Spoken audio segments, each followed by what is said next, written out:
ಬೆಂಗಳೂರಲ್ಲಿ ವಿಜಯದ ಕೇಕೆ ಫಿಕ್ಸ್ ಆಗುತ್ತಾ? ಒಟ್ಟಿನಲ್ಲಿ ಯಾರು ಬಂದು ಸ್ಪರ್ಧೆ ಮಾಡಿಬಿಡ್ತಾರೆ ಅನ್ನೋದಷ್ಟೇ ವಿಚಾರ ಅಲ್ಲ, ಯಾರು ಬಂದು ಏನು ಮಾಡ್ತಾರೆ ಅನ್ನೋದ್ರ ಬಗ್ಗೆ ನಾವು ಗಮನ ಹಾಕಬೇಕು. ಯಾರು ಸಿ ಎಮ್ ಆದರೆ ಏನಂತೆ ಆ ವಿಚಾರದಲ್ಲಿ ನಾವು ಈ ಚರ್ಚೆ ನೋಡಬೇಕಾಗಿದೆ ಅಲ್ವಾ? ಕರೆಕ್ಟು. ನಮ್ಮ ನೆಚ್ಚಿನ ನಟ ಬಂದಾಗ ಖುಷಿ ಇರುತ್ತೆ, ಆದರೆ ಆ ಖುಷಿಯ ಜೊತೆಗೆ ಜವಾಬ್ದಾರಿ ಮರೆಯೋ ಹಾಗಿಲ್ಲ. ಸಿನಿಮಾ ಬೇರೆ, ರಿಯಾಲಿಟಿ ಬೇರೆ. ಸಿನಿಮಾ ರೀಲ್, ಆದರೆ ನಮ್ಮ ಜೀವನ ವಾಸ್ತವ, ಅದು ರಿಯಲ್ ಆಗಿರ್ಬೇಕಲ್ವೇ? ಹಾಗಾಗಿ ಆ ನಿಟ್ಟಿನಲ್ಲಿ ಜವಾಬ್ದಾರಿ ಮೆರೆಯುವಂಥ ಒಬ್ಬ ನಾಯಕ ಇದ್ದಾನೆ ಅಂತ ಹೇಳಿದ್ರೆ ಯಾರಿಗೆ ಖುಷಿ ಆಗಲ್ಲ? ಎಲ್ರಿಗೂ ಖುಷಿ ಆಗೇ ಆಗುತ್ತೆ. ಎಸ್, ನಾನು ಶ್ರೀನಿವಾಸ್ ಅವ್ರಿಗೆ ಕೇಳೋಕೆ ಇಷ್ಟಪಡ್ತೀನಿ, ನಮ್ಮ ರಾಜ್ಯದಲ್ಲಿ ಇಂಥವ್ರು ನಟರು ಮುಖ್ಯಮಂತ್ರಿ ಆದರೆ ಚೆನ್ನಾಗಿರುತ್ತೆ ಅಥವಾ ಅಧಿಕಾರಕ್ಕೆ ಬರಬೇಕು ಅಂತ ಅನ್ಸತ್ತಾ? ಈ ಕರ್ನಾಟಕ ಸ್ಟೇಟ್ ಕರ್ನಾಟಕದಲ್ಲಿ ಅಂಥದ್ದು ನಮ್ಗೆ ಯಾರು ಮೈಂಡಲ್ಲಿ ಕೊಂಡಿಲ್ಲ ಸರ್. ಉಪೇಂದ್ರ ಅವ್ರು ಚೆನ್ನಾಗಿ ಮಾಡ್ತಾವ್ರೆ, ಪ್ರಜಾಕ್ಕೆ ಮಾಡೋಣ ಅಂತ ಇದ್ದಾರೆ.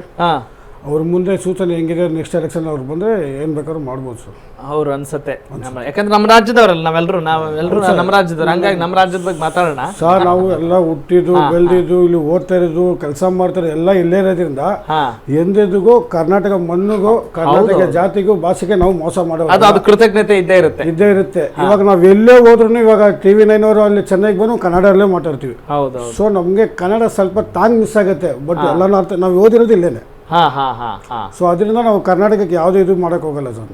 ಓಕೆ, ನೀವು ಉಪೇಂದ್ರ ಅವರ ಹೆಸರನ್ನ ತಗೊಂಡ್ರಿ. ಉಪೇಂದ್ರ ಯಾಕಂದ್ರೆ ಅವರು ಎಲ್ಲ ಹೊಸದಾಗಿ ಏನೋ ಮಾಡೋಣ ಅಂತ ಹೇಳ್ತಾ ಇದ್ರೆ 3 ವರ್ಷ ನಾವು ನೋಡ್ತಾ ಇದೀವಿ ಅವ್ರನ್ನ.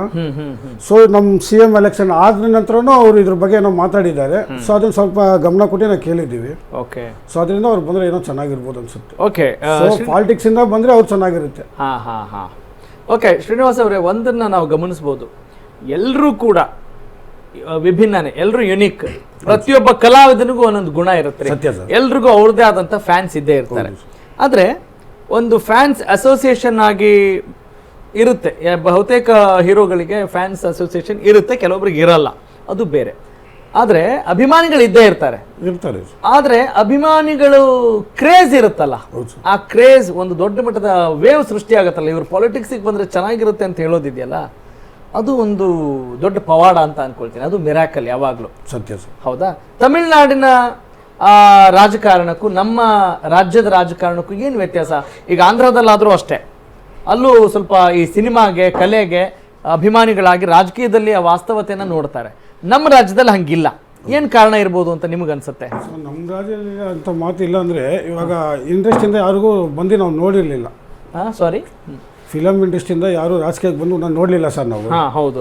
ಸೊ ಅದರಿಂದ ಯಾರು ಬರ್ತಾರೆ ಅಂತ ನೋಡಿಕೊಂಡು, ಅಲ್ಲ ಈಗ ಸುಮಾರು ಜನ ಇರ್ತಾರೆ ಅಲ್ವಾ, ಈಗ ನಿಂತವ್ರು ಇದ್ದಾರೆ, ಸೋತವರು ಇದ್ದಾರೆ. ಸತ್ಯ ಸರ್ ಅಲ್ವಾ?